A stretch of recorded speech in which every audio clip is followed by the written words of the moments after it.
समस्त विश्व की मंगलमयी कामना करते हुए आप सभी को राधे राधे, हर हर महादेव। प्रिय दर्शकों, मैं पुनः उपस्थित हूँ आप सभी लोगों के समक्ष पुनः एक नवीन विषय को लेकर के। आज हम पठन पाठन एवं चर्चा करेंगे श्रीमद् भगवत गीता के विषय में। आइए जानते हैं कि श्रीमद् भगवत गीता को पढ़ने से क्या विषय भोग लाभ प्राप्त होता है। तो चलिए जानते हैं बंधुओं। सर्वप्रथम यह जानते हैं कि गीता शब्द का अर्थ गीत होता है और बंधुओं भगवत शब्द का अर्थ होता है साक्षात भगवान। क्योंकि धार्मिक मान्यताओं के अनुसार बंधुओं बताया जाता है कि जिस दिन से भगवान श्री कृष्ण ने अर्जुन को उस दिन श्रीमद् भगवत गीता का ज्ञान दिया था, उस दिन का पक्ष मार्गशीर्ष माह के शुक्ल पक्ष की एकादशी थी। इसलिए इस दिन गीता जयंती भी बनाई जाती है। क्योंकि बंधुओं इन्हीं पावन अवसर पर भगवान श्री कृष्ण के श्रीमुख से श्रीमद् भगवत गीता का प्राकट्य हुआ था। इसलिए श्रीमद् भगवत गीता भगवान श्री कृष्ण ने कुरुक्षेत्र की पवित्र रणभूमि में अपने श्रीमुख से कही थी। और बंधुओं वेद व्यास जी ने इसे लिखा था और श्रीमद् भगवत गीता स्वयं साक्षात श्री हरि की वांग्मयी प्रतिमूर्ति है और अमृतमयी वाणी है बंधुओं यह। तभी इसमें समस्त शास्त्र और यहाँ तक भी वेदों ने भी यह बढ़कर के कहा है कि श्रीमद् भगवत गीता जो ग्रंथ है वह सर्वश्रेष्ठ है। इसमें बंधुओं 18 अध्याय हैं, 700 श्लोक हैं, जो कि हिंदू महाकाव्य और महाभारत का ही यह हिस्सा माना जाता है। क्योंकि श्रीमद् भगवत गीता महाभारत का ही एक हिस्सा है। क्योंकि श्रीमद् भगवत गीता के पढ़ने से अथवा सुनने से भोग और मोक्ष दोनों ही सुलभता से प्राप्त हो जाता है। क्योंकि मन की शुद्धि के लिए इससे बड़ा और कोई साधन नहीं हो सकता, इससे बड़ा कोई और उपाय नहीं हो सकता। क्योंकि मन की संसारिक समस्याओं का समाधान भी मिल जाता है बंधुओं इस श्रीमद् भगवत गीता के अंदर। और बंधुओं इस श्रीमद् भगवत गीता के पढ़ने से दुखों का स्वतः ही विनाश हो जाता है और दुर्भाग्य और पापों का भी विनाश हो जाता है। और बंधुओं ज्ञान बुद्धि विवेक में भी वृद्धि होगी। इसलिए इसका पठन पाठन एवं अध्ययन प्रतिदिन अवश्य करना चाहिए। क्योंकि श्रीमद् भगवत गीता में भगवान ने अर्जुन को बहुत से विषयों के बारे में बतलाया, बहुत सी विषयों के बारे में बतलाया। यहाँ तक कि बंधुओं समय आने पर भगवान श्री कृष्ण ने अर्जुन की भी परीक्षा ली थी। तो बंधुओं श्रीमद् भगवत गीता के अंदर हमें ऐसे ऐसे तथ्य मिल जाएंगे, ऐसे ऐसे प्रमाण मिल जाएंगे जो आज भी संसार में घटित हो रहे हैं। श्रीमद् भगवत गीता एक हमको संसार से वैराग्य की ओर भी भेजती है। श्रीमद् भगवत गीता एक हमें ज्ञान बुद्धि विवेक सब कुछ प्राप्त कराती है। श्रीमद् भगवत गीता कोई छोटा मोटा विषय नहीं है, यह कोई पुस्तक नहीं है, यह कोई किताब नहीं है कि इसको पढ़ लो और पढ़ने के बाद में छोड़ दो। बंधुओं उस पर चलना भी सीखो। क्योंकि हमको जब रास्ते की जरूरत पड़ती है तो तब हम रास्ते पर ही चलते हैं, ना कि किसी और अन्य विषय को पकड़ते हैं। क्योंकि मंजिल हमको उसी रास्ते से प्राप्त होगी। वैसे ही किसी भी सब्जेक्ट को पढ़ो या किसी भी धार्मिक अनुष्ठान या ग्रंथ या पोथी को पढ़ो या किसी वाङ्मय भगवान के प्रतिमूर्ति स्वरूप ग्रंथ को पढ़ो तो उस पर चलने का अवश्य प्रयास करो। श्रीमद् भगवत गीता का मैं तो कहता हूँ अवश्य प्रतिदिन नित्य पाठ करना चाहिए और इसको पढ़ने का एवं अध्ययन करने का एवं पठन पाठन एवं विचार करने का मन में भी धारणा लाना चाहिए। इसलिए इस श्रीमद् भगवत गीता का अवश्य नित्य प्रतिदिन पाठ करना चाहिए। और बंधुओं पाठ करना नहीं आता है तो अपने घर में किसी भी स्थान पर कहीं भी रहते हो इसको श्रवण करने का प्रयास करें। अगर पाठ करना नहीं आता है तो इसको सुनने का प्रयास करें। भगवत गीता का पाठ प्रारंभ करने से पूर्व उसकी प्रार्थना अवश्य करनी चाहिए। जो भी पहले पृष्ठ को जब जैसे ही हम खोलते हैं तो उसमें एक वंदना आती है, त्वमेव माता च पिता त्वमेव, त्वमेव बन्धुश्च सखा त्वमेव, त्वमेव विद्या द्रविणं त्वमेव, त्वमेव सर्वं मम देवदेव। इसकी प्रार्थना करने के बाद में या स्वर में या लय में या ताल में जैसे भी आपसे बोला जाता हो उस तरीके से अवश्य बोलना चाहिए। त्वमेव माता च पिता त्वमेव, त्वमेव बन्धुश्च सखा त्वमेव, त्वमेव विद्या द्रविणं त्वमेव, त्वमेव सर्वं मम देवदेव। अतः ध्यानम्, अपना ध्यान करना चाहिए। शान्ताकारं भुजगशयनं पद्मनाभं सुरेशं, विश्वाधारं गगनसदृशं मेघवर्णं शुभांगं, लक्ष्मीकान्तं कमलनयनं योगिभिर्ध्यानगम्यं, वन्दे विष्णुं भवभयहरं सर्वलोकैकनाथं। यं ब्रह्मा वरुणेन्द्ररुद्रमरुतः स्तुन्वन्ति दिव्यैस्तवैर्वेदैः साङ्गपदक्रमोपनिषदैर्गायन्ति यं सामगाः।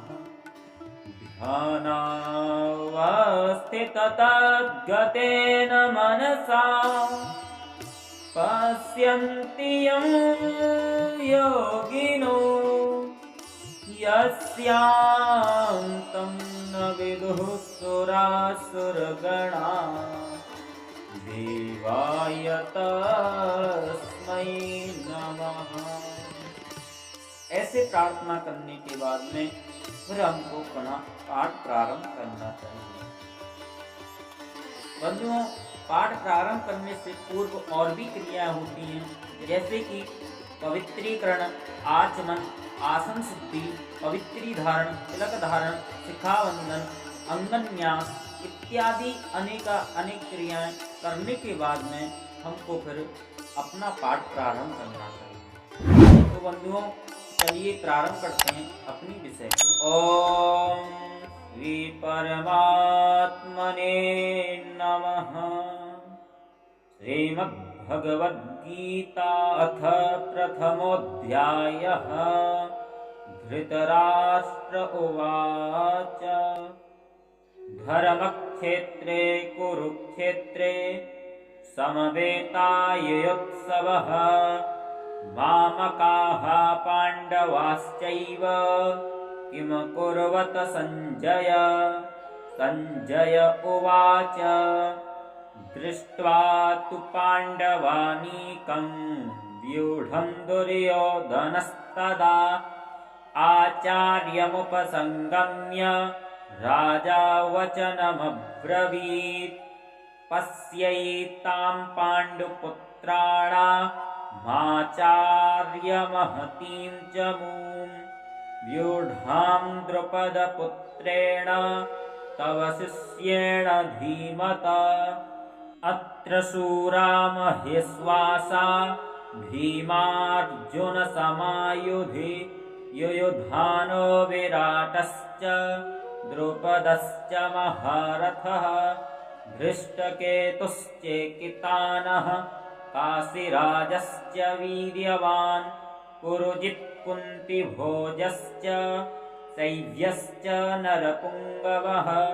युधामन्युश्च विक्रान्त उत्तमौजाश्च वीर्यवान् सौभद्रो द्रौपदेयाश्च सर्व एव महारथाः अस्माकं तु विशिष्टा ये तान्निबोधदुयोत्तम नायका मम सैन्यस्य संज्ञार्थं तान् ब्रवीमि ते भवान् भीष्मश्च कर्णश्च कृपश्च समितिञ्जयः अश्वत्थामा विकर्णश्च सोमदत्तिस्तथैव च अन्ये च बहवः शूरा मदर्थे त्यक्तजीविताः नानाशस्त्रप्रहरणाः सर्वे युद्धविशारदाः अपर्याप्तं तदस्माकं बलं भीष्माभिरक्षितं पर्याप्तं त्विदमेतेषां बलं भीमाभिरक्षितम् अयनेषु च सर्वेषु यथा भागमवस्थिताः भीष्ममेवाभिरक्षन्तु भवन्तः सर्व एव हि तस्य सञ्जनयन् हर्षं कुरुवृद्धः पितामहः सिंहनादं विनाद्योच्चैः शङ्खं दद्मौ प्रतापवान् ततः शङ्खाश्च भैर्यश्च पडवानकगोमुखाः सहसैवाभ्यहन्यन्त सशब्दस्तुमलोऽभवत् ततः श्वेतैर्हयैर्युक्ते महति स्यन्दने स्थितौ माधवः पाण्डवश्चैव विद्यौ शङ्खौ प्रदध्मतुः पाञ्चजन्यं हृषीकेशो देवदत्तं धनञ्जयः पण्ड्रं दध्मौ महाशङ्खं भीमकर्मावृकोदरः अनन्तविजयं राजा कुन्तीपुत्रो युधिष्ठिरः नकुलः सहदेवश्च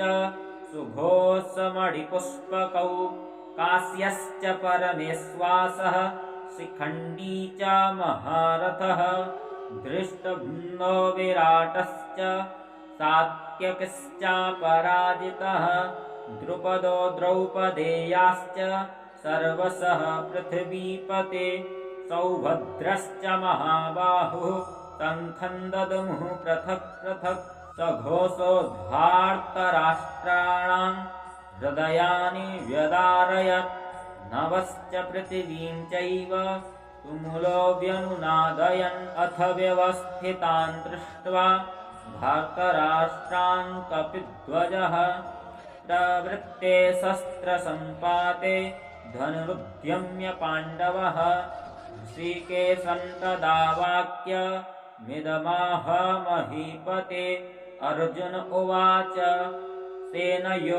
सेनयोरुभयोर्मध्ये रथं स्थापयमेच्युत यावदेतान्निरीक्षेऽहं योद्धुकामानवस्थितान् कैर्मया सह योद्धव्यमस्मिन् रणसमुद्यमे योत्स्यमाना न वीक्षेऽहं या एतेऽत्र समागताः धार्तराष्ट्रस्य दुर्बुद्धिर्युद्धे प्रियचिकीर्षवः सञ्जय उवाच एवमुक्तो हृषीकेशो गुडाकेशेन भारत सेनयोरुभयोर्मध्ये स्थापयित्वा रथोत्तमं भीष्मद्रोणप्रमुखतः सर्वेषां च महीक्षितान् उवाच पार्थ पश्यैतान् समवेतान् कुरुनिति तत्रापश्य स्थितान् पार्थः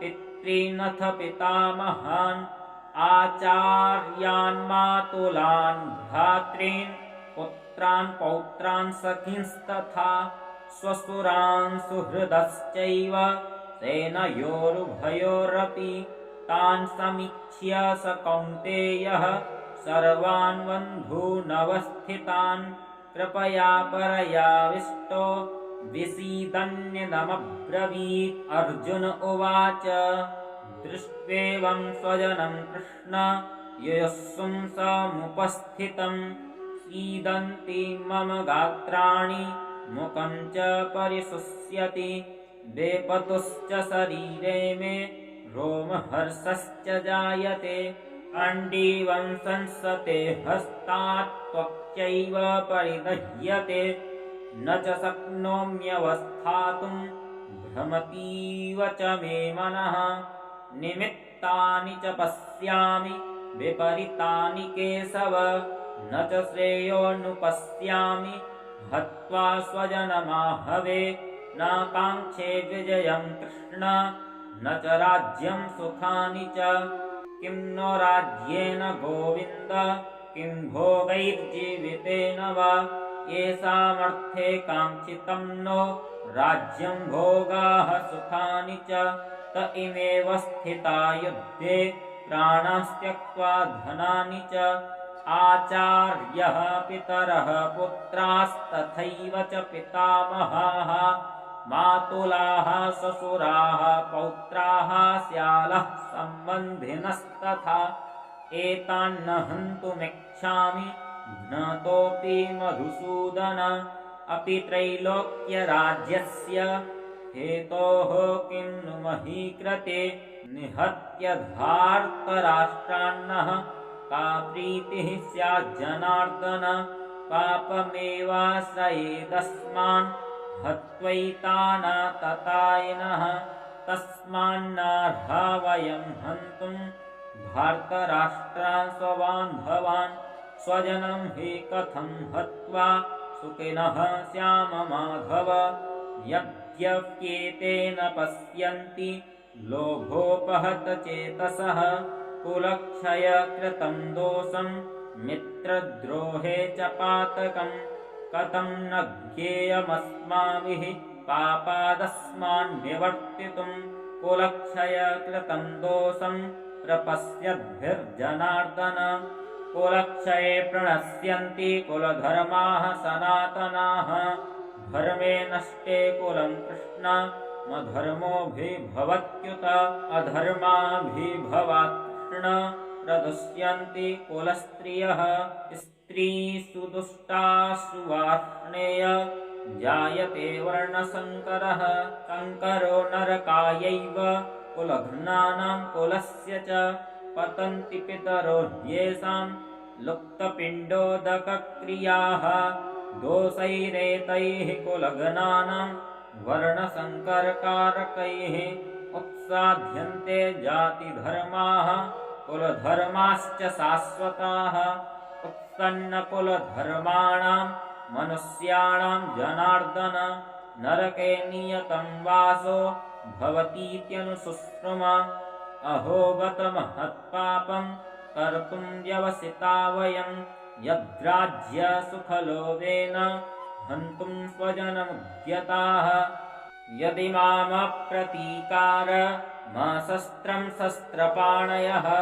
अर्तराष्ट्रारणे हन्युस्तन्मे चेमतरं भवेत् सञ्जय उवाच एवमुक्त्वार्जुनः सङ्खे रथोपस्थ उपाविशत् विसृज्य ससरं चापं शोकसंविघ्नमानसः ॐ तत्सदिति श्रीमद्भगवद्गीतासूपनिषत्सु ब्रह्मविद्यायां योगशास्त्रे श्रीकृष्णार्जुनसंवादेऽर्जुनविषादयोगो नाम प्रथमोऽध्यायः। श्रीकृष्णार्पणमस्तु। वसुदेवसुतं देवं कंसचाणूरमर्दनं देवकी परमानन्दं कृष्णं वन्दे जगद्गुरुं। श्री कृष्ण भगवान अर्पणमस्तु। इस श्लोक की प्रार्थना सर्वप्रथम पाठ करने से पूर्व भी करना है और समापन हो जाने के बाद भी वसुदेव सुतम देवम इस श्लोक का पाठ अवश्य करना है। प्रार्थना करके भगवान को पाठ श्री कृष्ण भगवान के श्री चरण कमलों में समर्पण कर देना चाहिए। उसके पश्चात हमको पुनः द्वितीय अध्याय पाठ करना चाहिए। तो जब तक के लिए आप सभी को राधे राधे। मैं पुनः मिलूंगा एक पुनः नवीन विषय को लेकर के, गीता के द्वितीय अध्याय को लेकर के। अगर वीडियो बनाते समय कोई त्रुटि या गलती हो गई हो उसके लिए सादर क्षमा चाहता हूँ। राधे राधे, हर हर महादेव। महादेव।